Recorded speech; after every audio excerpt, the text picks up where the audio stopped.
caso el estrés oxidativo. Tenemos factores asociados a la demencia. En el primer caso tenemos el daño vascular, que a nivel cerebral se relaciona con riesgos por lesiones vasculares, además de atrofia y neurodegeneración. Luego tenemos la diabetes y lo que es el síndrome metabólico, que está asociado a lo que es la aterosclerosis y el infarto cerebral. Además, la toxicidad mediada por la glucosa produce lesiones microvasculares y neurodegenerativas. La elevación del colesterol HDL, por el contrario, protege contra el riesgo vascular y la inflamación, así como la práctica del ejercicio, que es un factor neuroprotector y además reduce el riesgo de la demencia. El fumar también aumenta lo que es el material o la materia particular del aire, que tiene consecuencias vasculares y tóxicas. Ahora, los factores modificables y no modificables. Estos factores son condiciones que hacen que la persona tenga más probabilidad de desarrollar la demencia. Tenemos no modificables y modificables. Los no modificables tenemos la edad, el sexo, la raza, los polimorfismos genéticos y la historia familiar de demencia. En cuanto a los modificables, se ha dividido de acuerdo a la edad. En una edad temprana tenemos la educación, en una edad media el abuso de alcohol, la hipertensión, la obesidad y lo que es la pérdida auditiva. Y en una edad avanzada tenemos lo que es el alcoholismo, la contaminación, la depresión, la diabetes, la inactividad física y lo que es el tabaquismo. Ahora, de acuerdo a los no modificables de edad, la incidencia y la prevalencia de la demencia aumenta de forma directa con el envejecimiento.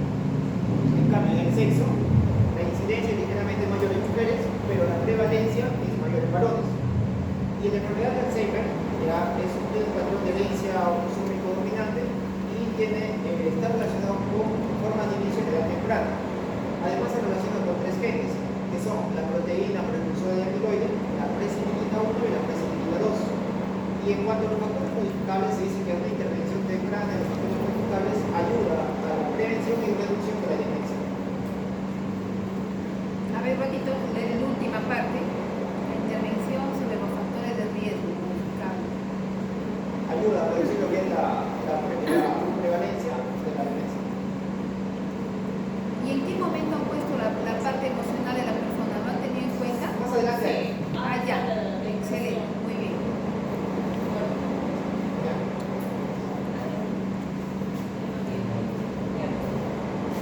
Dentro de las partes modificables, entonces, como se mencionaba, están las de riesgo vascular, la parte de la nutrición, de la actividad física, la parte emocional también. Y bueno, iniciando con los factores de riesgo vascular, nos habla principalmente que en una etapa media tardía es donde se va a dar con predominio lo que son enfermedades como la hipertensión, la hipercolesterolemia y la obesidad, que se habla fundamentalmente de eso. Y además, los factores de riesgo también están asociados con una dieta poco saludable, la diabetes, el estilo de vida sedentario, el abuso del alcohol y también del tabaco. Y como nos mencionan principalmente de los primeros tres, en el caso de la hipertensión arterial, pues dice que sí hay un mayor riesgo de padecer demencia si en caso se padece de hipertensión, ¿no? En etapas más tardías de la vida, ¿no? Que está entre los 60 y los 75 a más años. Incluso menciona que más del 30% de los pacientes que padecen hipertensión van a presentar un deterioro cognitivo pero leve. En el caso de la hipercolesterolemia, por ejemplo, también confirma que produce hay un riesgo de demencia y que la única forma de contrarrestar esto es pues con la restricción de grasas y con estatinas principalmente. Y la obesidad, que hay una relación con la pérdida de peso que puede mejorar la ejecución de algunas tareas cognitivas. Y que se están encontrando asociaciones entre la sarcopenia, la obesidad sarcopénica, con la función cognitiva y también con el riesgo de demencia. Mencionan que cuando el paciente pierde peso, tiene mayor probabilidad a concentrarse o tener una mejor concentración. Otro factor modificable es la actividad física, ¿no? Y aquí se habla de un concepto entre la interacción de lo que es músculo y cerebro.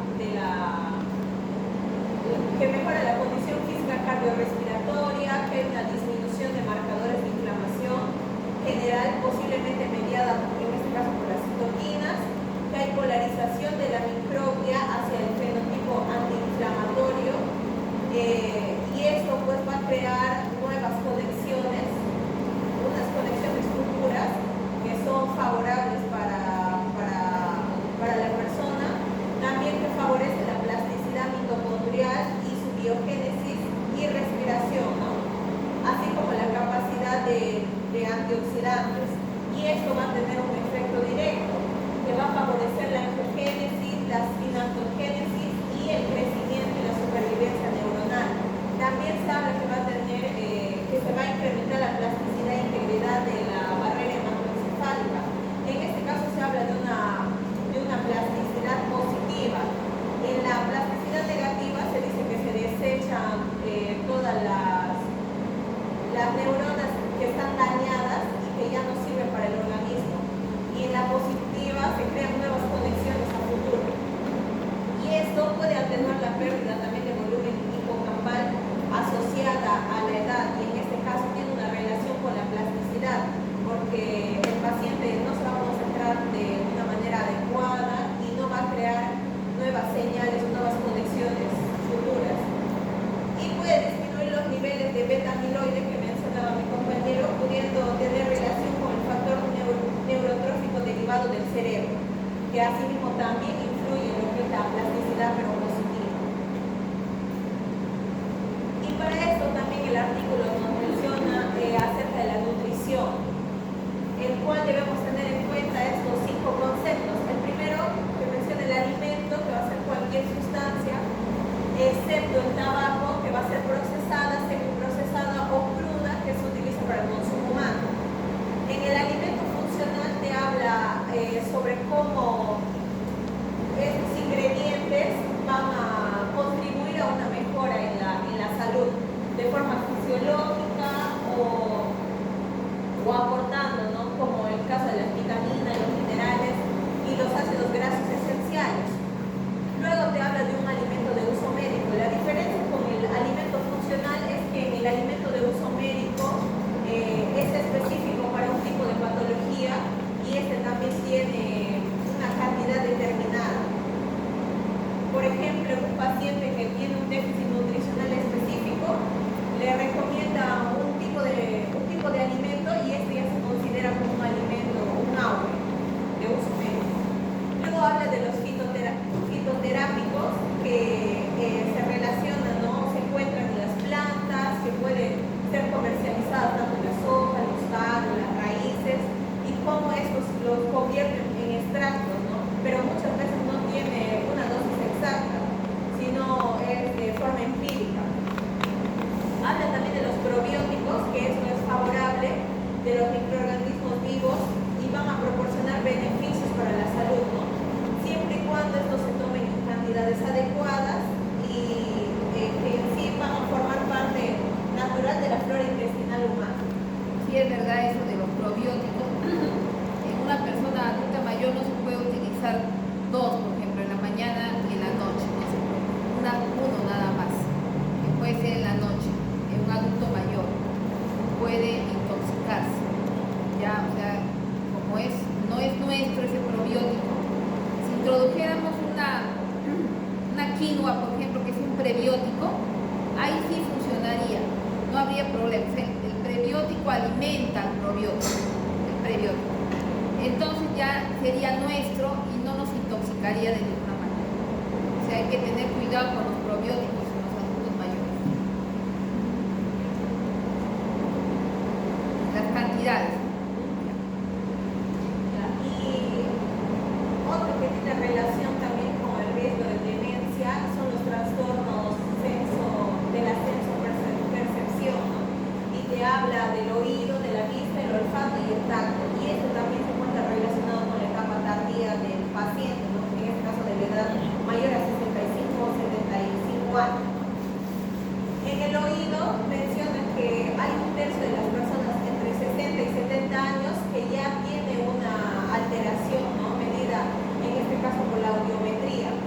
En la vista te dice que las principales causas del deterioro visual, en este caso es la degeneración macular, el glaucoma,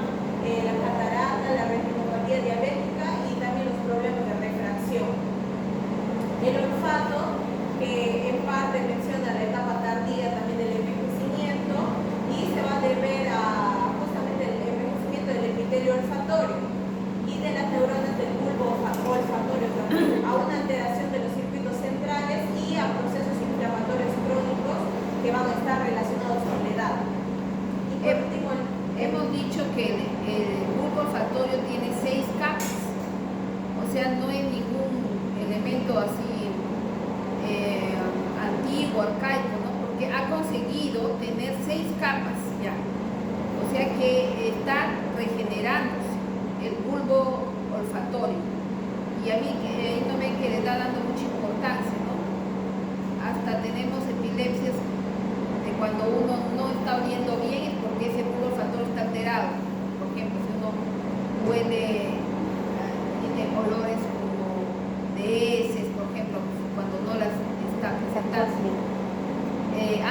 Cacosmia, ¿no es cierto? Ya, entonces esa alteración es una epilepsia en el bulbo olfatorio, está ubicándose ahí.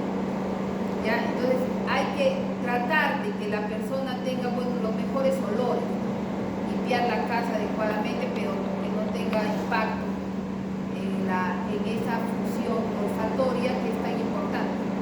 ¿Ya? y por último, el tacto que habla de la polineuropatía y la patología raquídea. Y bueno, en resumen, los 4 dice que cuando hay un trastorno de cualquiera de los 4, incluso de más de uno, es donde se presenta el marcador de demencia, ¿no? Que puede provocar un deterioro. O sea, es un marcador de demencia. Sí. Si hay alguna alteración en uno de estos 4 elementos, ¿no? De la percepción.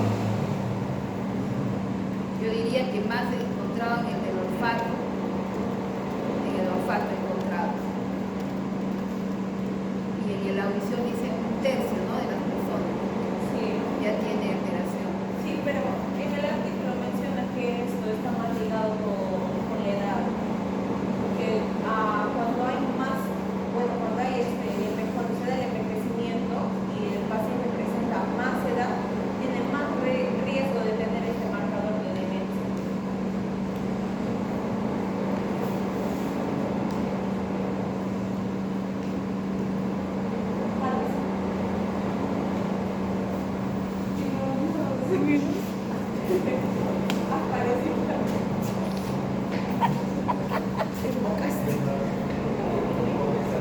Muy bien, muy bien. No, un ratito, la doctorita ha dicho varios elementos que ha apuntado, ¿no? Uno ha hablado de la plasticidad positiva y la plasticidad negativa. Ha dicho, por ejemplo, que los desechos, la plasticidad negativa no es que sea negativa por sí misma, ¿no? Porque, por ejemplo, en el examen había puesto plasticidad negativa y positiva. Es correcto lo que hemos trabajado allí. Pero también existe este concepto de plasticidad positiva y negativa. Negativa es porque estamos haciendo apoptosis, haciendo desecho, ¿no? Los desechos, esa es una plasticidad negativa. Sí existe ese concepto y está bien. El otro también está bien. ¿Ya? O sea que tenemos que manejar esas ideas porque así dice la literatura. ¿Ya? Y la plasticidad positiva, a ver, vuelvos a explicar. Y en la plasticidad positiva son las nuevas conexiones o nuevos aprendizajes que se va a hacer a futuro. Ajá, nuevas conexiones, ¿no? Las otras hay que desechar, o sea, una poda sináptica se llama, cuando es el tipo desechos o la llamada la plasticidad negativa, poda sináptica. Después el beta amiloide, ¿no? Que dijimos que era proteína, en este caso la proteína tau, ¿no? Tau, que es la amiloide. Ya. Y que más le está dando crédito a que tenemos una alteración genética de genes, no de herencia también puede participar, pero acá hay una alteración en genes. Ahora yo les pregunto, ¿y por qué se alteraron los genes? No es lo que estamos hablando de la metilación de ADN, la epigenética que tenemos, eso es, a eso se está refiriendo. Ya la celigilina, también ha hablado de la a ver, era lo que ha dicho. Celigina, ¿no? Celigina también ha dicho. Preceligina, Ya, la cosa es que son proteínas que están alterándose porque no están bien la metilación del ADN que debe ocurrir. Ahí está el punto donde hay una alteración génica que están mencionando, que han sido encontrados los estudios. Ya, siempre ahí está el problema. Después ha dicho una cosa, obesidad sarcopénica, ¿no? ¿A qué nos referimos a eso, doctora, querida? Y hablaba otra cosa de la plasticidad mitocondrial, que habíamos dicho la importancia de la mitocondria, ¿no? Es que el paciente está justamente por la mala alimentación, que tenés una mala alimentación, el paciente tiende a ganar peso, pero no es muscular, sino es lleno de grasa. Eso, también hay que tenerlo en cuenta eso. Ya, la obesidad Por sarcopénica. eso habla de eso. Solo sarcopenia y obesidad. Sarcopenia porque no hay músculo, pero es una obesidad de grasas, ¿no? Unas grasas saturadas. Sí. Ya. Muy bien. Y el factor neurotrópico derivado del cerebro, ¿no? Ese factor también vamos a estudiar, ¿ya? El factor neurotrópico derivado del cerebro. Por ahí está, ¿no? Factor neurotrópico. Y las mioquinas, que sinceramente esas no las he revisado nunca en mi vida. Las mioquinas, por favor, eso también, porque he hablado de la actividad. Dice que son secretadas en relación a la actividad física que hacen. Ajá. Eso quiero revisar porque ya les dije el caso de la señora de Rita Hayworth, ¿no es cierto? Yo os he hablado del caso de Rita Hayworth. Rita Hayworth era una bailarina, o sea, todo el tiempo haciendo actividad física y a los 60 años de edad de mes. Para que se den cuenta que no interesa que hagas mucho ejercicio, no interesa nada si la parte emocional la tienes mal.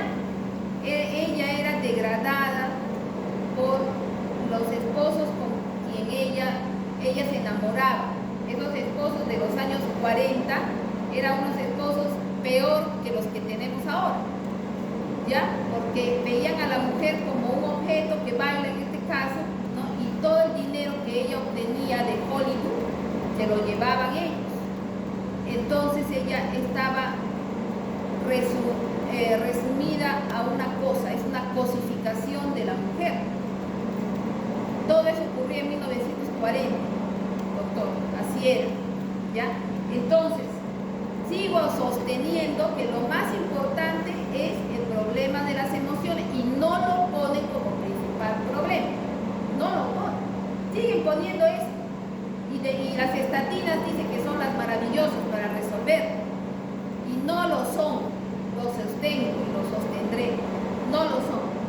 Sí son buenas, hay un efecto pleiotrópico, dice que la han encontrado, le han rebuscado y todo.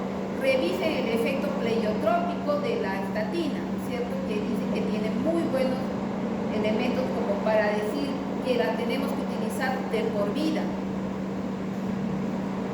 ¿Ya? Bueno, seguramente lo vas a ver, o lo van a ver. ¿Ya? Gracias.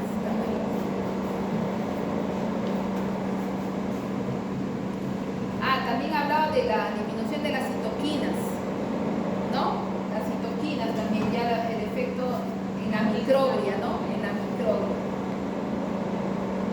Ya, adelante.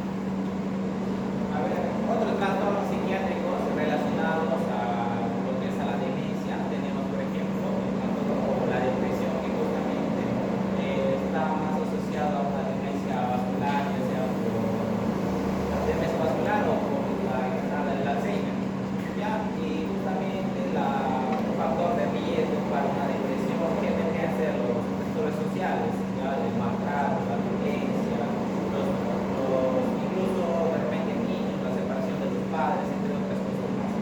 Justamente todo estresores sociales que va a aumentar, aumenta la probabilidad de depresión y esto a su vez lo que va a hacer es aumentar la depresión, ¿ya? Justamente debido a que la depresión además que inhibe la plasticidad, que lo que pasa hace una alteración de lo que son de los neurotransmisores, que son la serotonina y la dopamina, ¿ya? Otro trastorno psiquiátrico que es la ansiedad, ya que básicamente está entre 5 a 20% en lo que es adulto mayor. Y justamente está más relacionado a una demencia vascular. ¿Cuál? La demencia vascular, ¿cuál está relacionado? A la ansiedad. La ansiedad. ¿Ya? O sea que, ¿qué neurotransmisor estaría involucrado allí?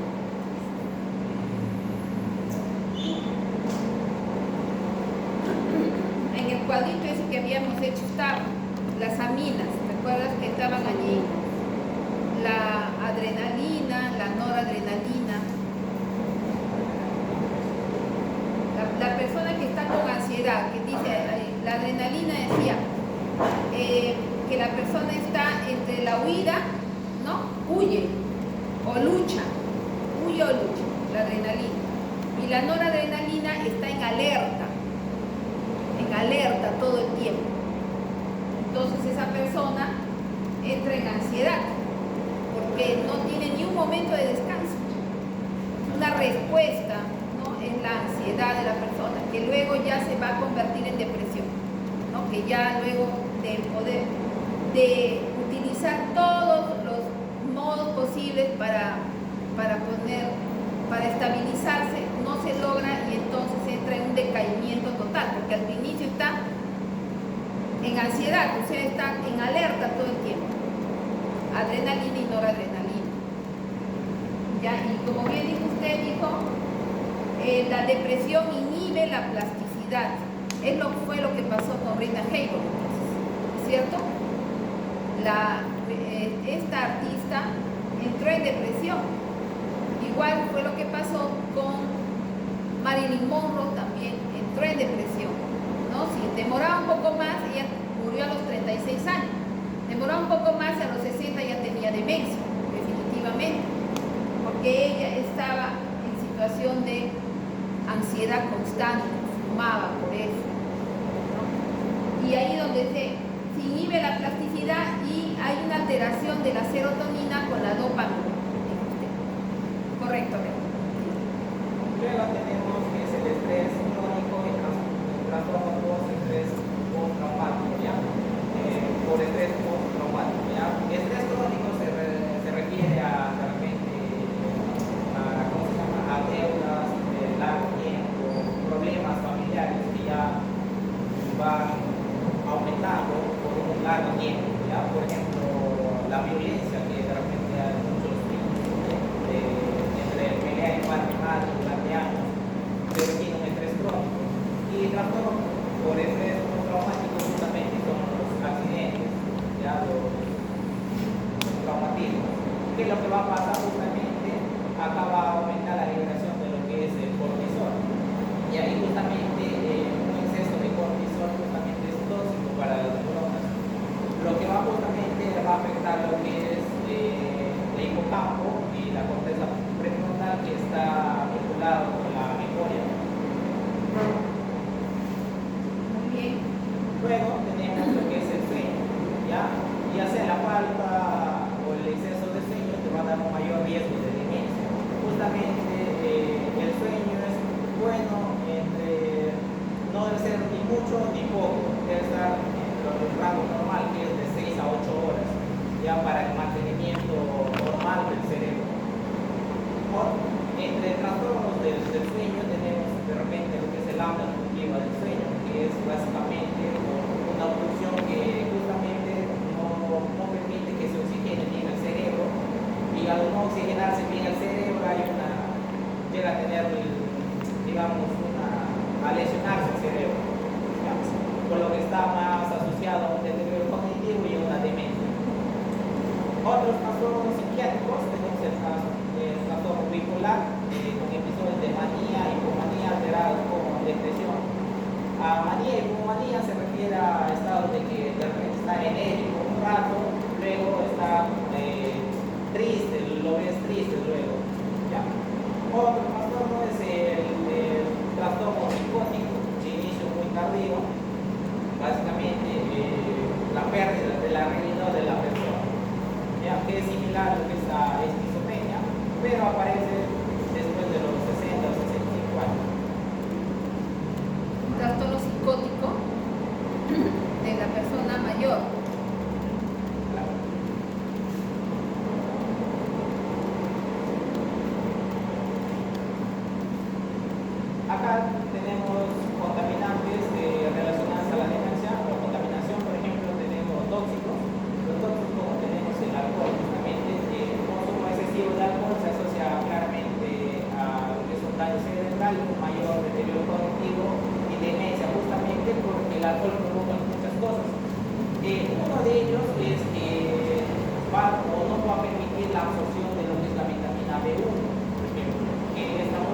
entrado lo que es en el ciclo del ADN y la red. ¿Ya? Ciclo de Krebs, diamina, ¿no? Diamina B1. ¿Ya? Otro es que justamente el mismo alcohol produce una inflamación en lo que es en su mismo cerebro, provocando así mayor liberación de citocinas y provocando mayor lesión. ¿Ya? Y bueno, lo recomendado siempre es evitar el consumo excesivo del alcohol. Excesivo. Evitar el consumo de alcohol. ¿Dónde está excesivo? Dice Porque un estudio eso le ha hecho el estudio. Es que el alcohol previene la artritis reumatoide. Ah, Porque el consumo moderado justamente tiene un factor protector o básicamente neutro. antioxidante, dice. Eso han dicho los españoles que están con una cantidad de cáncer los españoles. Mentira es, pero está escrito por ellos. Ya. Mejor es prevenir. Sí, mejor no tomar nada. Ya. A ver, luego tenemos lo que es al tabaco, ya que también está asociado al deterioro cognitivo y justamente a la demencia, ya, justamente porque el tabaco va a generar radicales libres y eso lo que va a provocar básicamente lesionar las neuronas. Y también tiene sustancias tóxicas como por ejemplo la nicotina puede afectar los niveles de transmisores. ¿Ya? A ver, ¿qué más? Contaminantes del aire. ¿Ya? Por ejemplo, va a favorecer el proceso neurodegenerativo por la acumulación de lo que es la beta-amiloide. Por ejemplo, estos contaminantes se encuentran contaminantes sería la concentración de dióxido de nitrógeno y las partículas finas que se encuentran provenientes tanto del tráfico como de la quema de la madera. ¿Ya? Pero lo que va a pasar estos contaminantes van a favorecer a que hay una acumulación de la beta-amiloide en lo que es el cerebro. ¿Ya? Básicamente, estas sustancias permiten la acumulación de la beta-amiloide en el cerebro y esto es tóxico para el cerebro y provocando deterioro cognitivo y demencia. ¿Ya? Igualito como el tabaco, ¿no? O sea, no solamente la nicotina del tabaco, sino todo lo que se quema, igualito en la contaminación del aire, ahí donde está quemando, ¿no es cierto? Entonces va a producir la beta-amiloide. O sea que la falta de enzimas para poder se tiene que estar esa proteína activa, pero no va a haber las enzimas por estas sustancias tóxicas. Recuerden esa parte, es una proteína que se debe activar, pero no se activa, se acumula. ¿Ya? La proteína tau no es mala, pero no está activada, está acumulada. Más bien es beneficiosa en determinadas cantidades porque no ayuda al mantenimiento neuronal, pero Está inactiva, está alterada, como beta-amiloide ya, se acumula. luego tenemos los metales pesados y pesticidas que también justamente hacen una alteración neuronal básicamente, ¿ya? Entre ellos tenemos lo que es ahí el cobre, el zinc, el selenio, el manganeso, el plomo, aluminio. Y justamente estos metales pesados se ven de repente en la zona donde hay minería. Y ahí los pesticidas hoy en día se ve muy frecuente, incluso en los arrozales, en los campos como maíz y todo eso. Yo estuve en Cusco en Chumivilcas, ahí hay unas mineras y el agua está llena de metales pesados y las personas mínimamente son bradisíquicas totales, ¿no? O sea, su pensamiento es muy lento y están desnutridas. O sea, es también por esos metales pesados más la desnutrición que tienen estas personas que viven allí. Y no se quieren ir estos que están sacando los minerales, no se van, y ellos lo mismo. O sea, el Estado debería cambiarlo de lugar. O saca la minería de allí, que parece que no se puede, o los llevan a unos lugares hermosos donde ellos van a vivir. No creo que ellos van a decir no quiero. A no ser de que ya como ya están con demencia digan no quiero, porque este es mi lugar, yo me quedo acá. O sea, es muy problemático efectivamente todo esto, pero en su momento a las nuevas generaciones, pues, porque van naciendo los niños y seguimos con el mismo problema. No sé cuándo va a terminar. Yo he estado allí, me han hecho hacer justamente unas pruebas para demostrar que los metales pesados están destruyendo el cerebro de las personas. Ya. Y otro factor de riesgo que vemos acá para la demencia son los traumatismos craneoencefálicos. ¿Ya? Justamente en el 2020 lo que es la comisión cambió los factores de riesgo modificables de la demencia e incluyó justamente 3 nuevos, aparte de lo que es la depresión, la ansiedad y lo que es el estrés. Incluyó 3 nuevos, que vendría a ser el consumo excesivo del alcohol, los contaminantes ambientales y lo que es el traumatismo o la lesión cerebral traumática. ¿Ya? Al fin, ¿no es cierto? En el 2020 ya. Recién en el 2020, Ajá. Ahí tienen que incluir a los boxeadores, ¿sí o no? a los boxeadores. ¿Y los han incluido? Bueno, acá arriba hay 2 conceptos, que es la lesión cerebral traumática, que básicamente es un daño neurológico transitorio sin lesión visible en imagen, justamente puede ser recibido, puede ser, se puede invertir lo que es el traumatismo o el daño, ¿ya? Pero en cambio tenemos otro concepto acá abajo, que es la encefalopatía traumática crónica, justamente es enfermedad neurodegenerativa, hay destrucción de las neuronas justamente porque por la acumulación de lo que es la proteína tau. Fosforilada, ¿no? Fosforilada. Fosforilada. Ya. Y justamente ¿quién lo va a ocasionar? Va a ocasionar los traumatismos repetidos y severos. Y aparecen los traumatismos, justamente los factores de riesgo, que vendrían a ser los traumatismos repetidos, incluso puede ser asintomático, que muchas veces, como la doctora mencionó, que se ven en los boxeadores, en el deporte de rugby, en el fútbol americano, Fútbol americano, ¿no? Es que se ponen buscando cosas. la que se golpean muchas veces. ¿Ya? Y bueno, también tenemos que marcar la frecuencia y la intensidad del trauma. ¿Ya? Los traumas tienden a ser muy severos, muy fuertes y demasiado frecuentes, o sea, muy repetidos. Y otro factor de riesgo vendría a ser la poca recuperación entre impactos.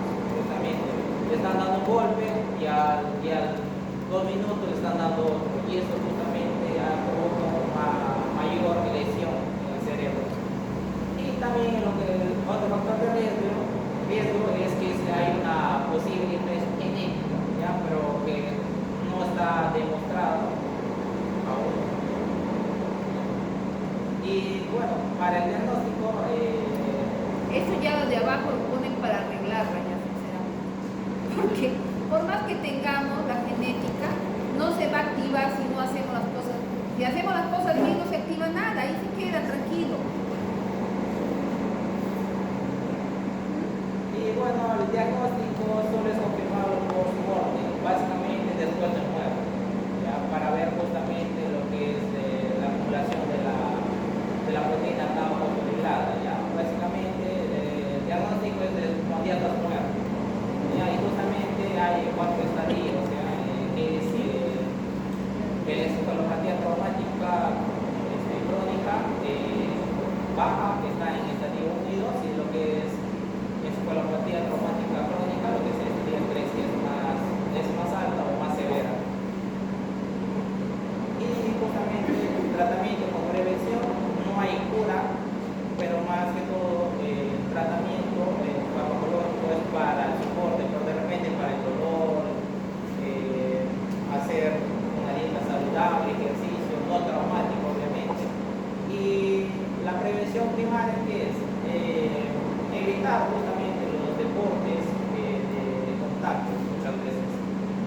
Ya, o Muy evitar, bien, eso he puesto. evitar Excelente. traumatismos, Ajá. craneales.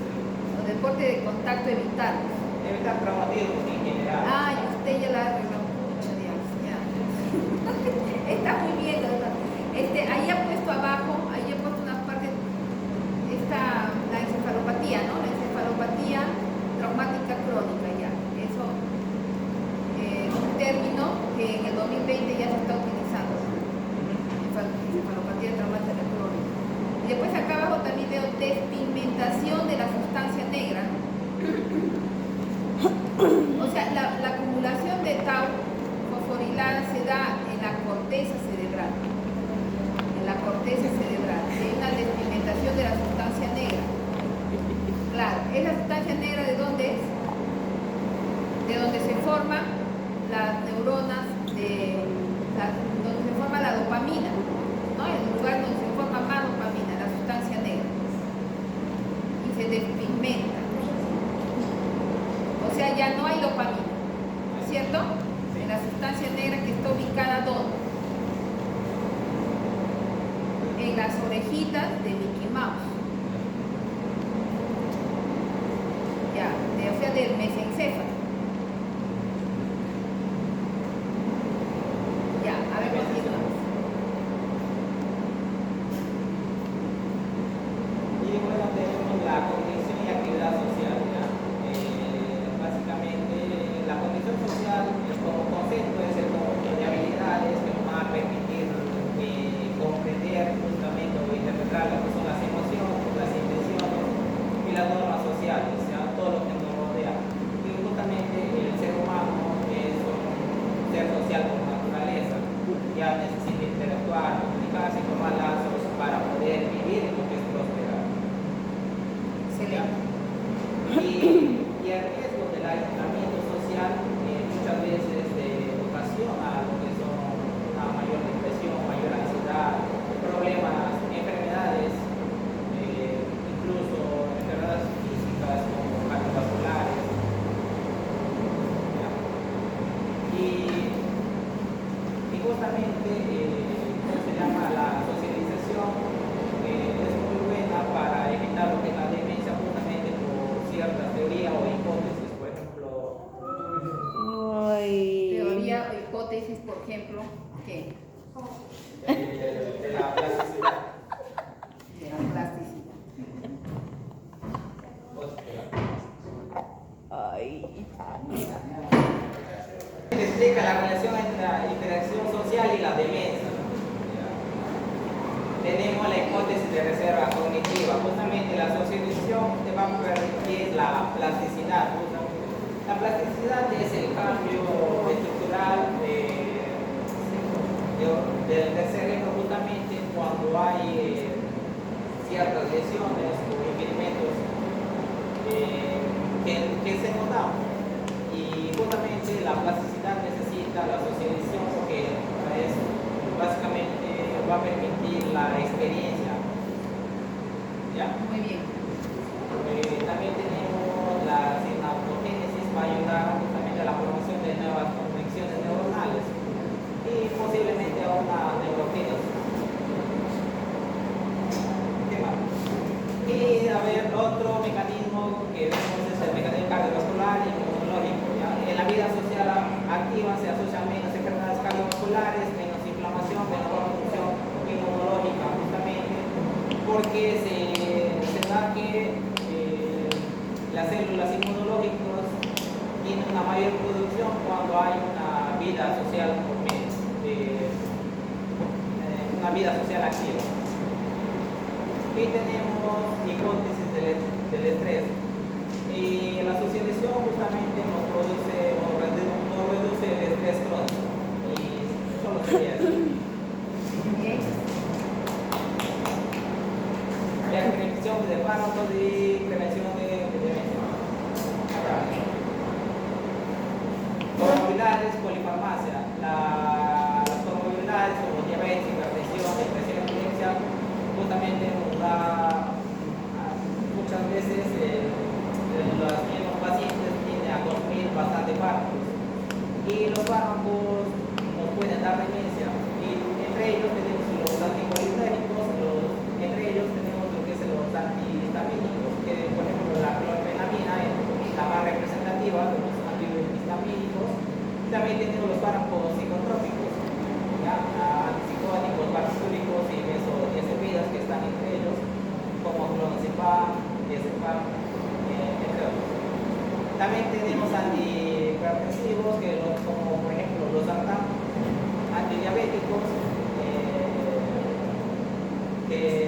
básicamente debemos evitar lo que es la hipoglucemia. Y bueno, para evitar de todo esto, de que haya mayor alteración cognitiva, justamente es bueno la prescripción que se debe revisar periódicamente la medicación del paciente para eliminar fármacos innecesarios o dañinos. ¿Ya? Nada más.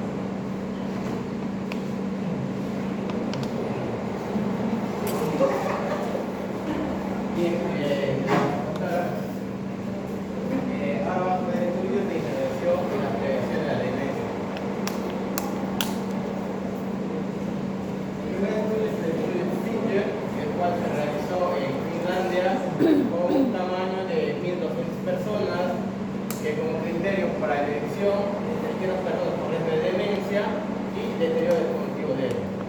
La edad se agarró una edad de los 60 a 67 años. Y la intervención estuvo basada en estos dominios, como puede ser la guía nutricional, la actividad física, el entrenamiento, aumento de la actividad social y monitorización intensiva y el manejo de factores metabólicos o cardiovasculares. Este estudio duró 2 años, pero luego de eso se siguió monitorizando todos los pacientes. Y los resultados es que este fue el único estudio mostró resultados positivos, ya que la cognitiva global de los pacientes mejoró en 25%, la función ejecutiva en 83% y la velocidad de procesamiento en 150%. O sea que se trabajó, se desentrenó, ¿no?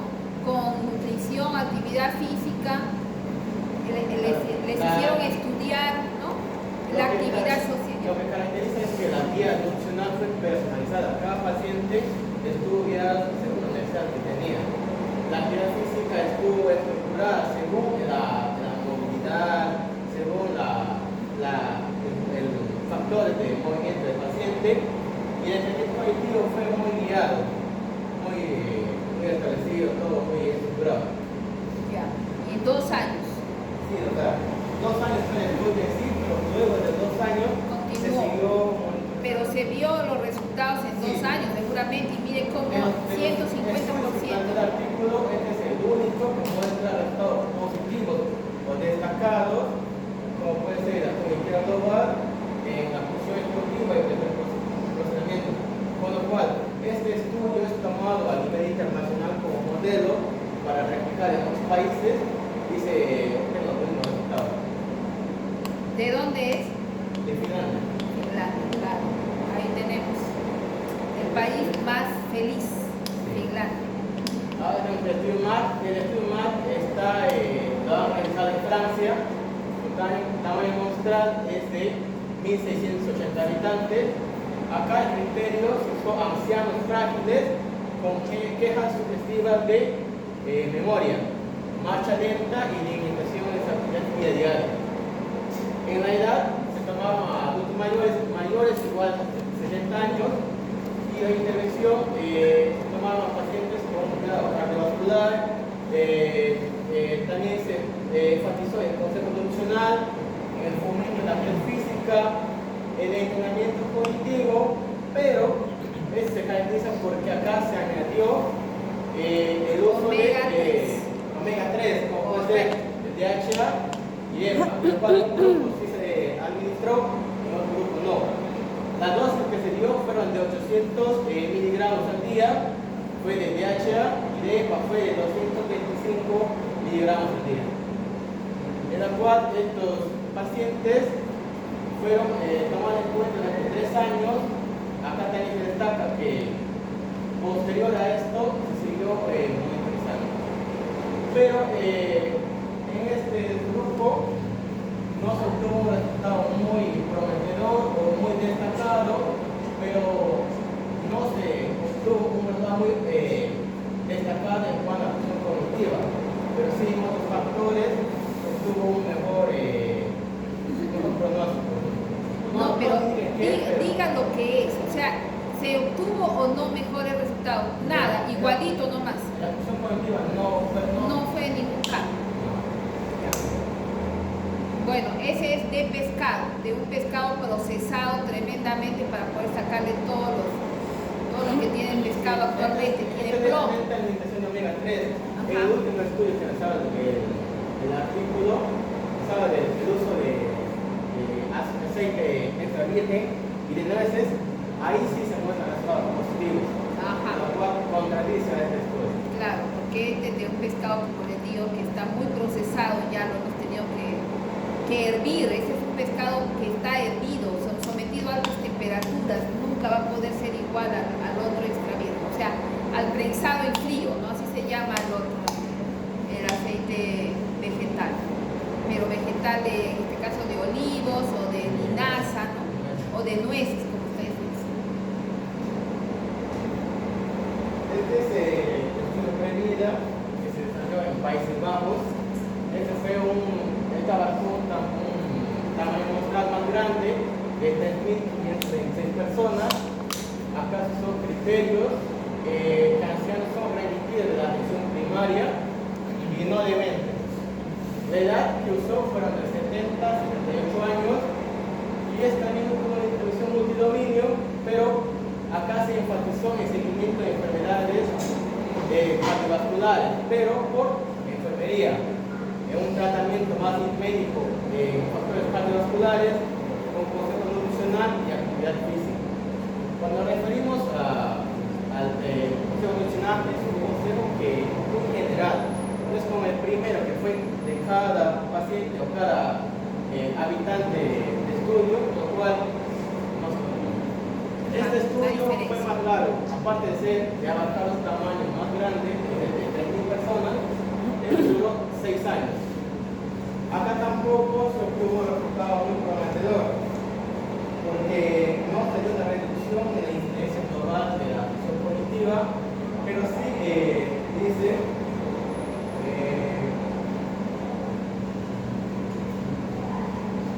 pero sí un control mejorías en el control de enfermedades cardiovasculares, aquí con la hipertensión, la diabetes también, que estuvo encontrada en los factores cardiovasculares, y se tuvo resultados positivos.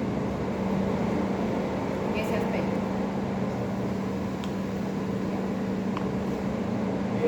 Otro estudio es el estudio Hattiser.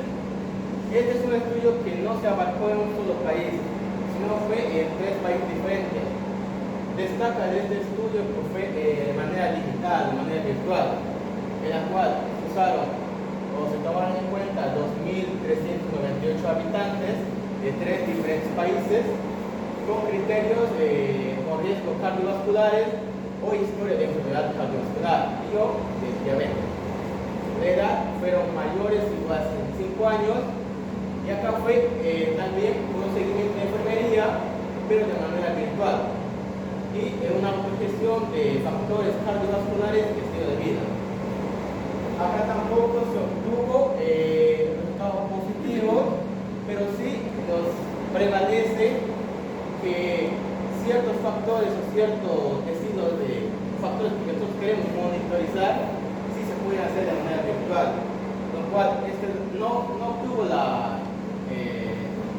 resultado requerido, principal a la cual abarcaba el estudio, pero sí sentó bases de otros criterios como el seguimiento virtual. Correcto. De enfermería. Además son 18 meses nomás, ¿no? Para cambios de aprendizaje, pero sí sentó las bases para el trabajo virtual. Ya. Y por último tenemos el estudio Predimed. Es un estudio que se hizo en España con un grupo más pequeño que es de 1.200 personas. Acá se tomó como un criterio personas adultas o mayores de 65 años, pero con un alto riesgo cardiovascular. Su intervención se basó en la dieta mediterránea, la cual destaca por bajo consumo de carbohidratos, alto consumo de grasas y proteínas, la cual sus suplementos de 1 litro a la semana de aceite de oliva y también 30 gramos de nueces, frente a dieta baja en grasas animales Saturadas. fue un año, pero destaca aquí. Se dice que redujeron la incidencia cardiovascular, pero también tuvieron efectos positivos en la función cognitiva de las personas, lo cual el primero, son los únicos estudios que han demostrado un impacto positivo en las personas con las cuales se ha estudiado. Quiere decir que no es necesariamente el omega 3 de animal, sino el uso de grasas vegetales, que es el omega 3 vegetal, ¿ya? O sea, el omega 3 de lo que está ahí, en el aceite de oliva y en las nueces, es el omega 3 vegetal. Y el otro es el omega 3 animal, que han dicho de DHA. El omega 3 de las nueces es mejor, o el consumo de nueces, mejor dicho, es mejor que el consumo de aceite de oliva por mayor presencia de antioxidantes. Fibra, porque viene con todo allí, viene con todo. Dos Mejor fibras. consumir nueces, incluso porque el aceite de oliva es más caro y no es tan... Sí. Y acá tenemos el pan de árbol, es igualito como el de las nueces, pan de árbol.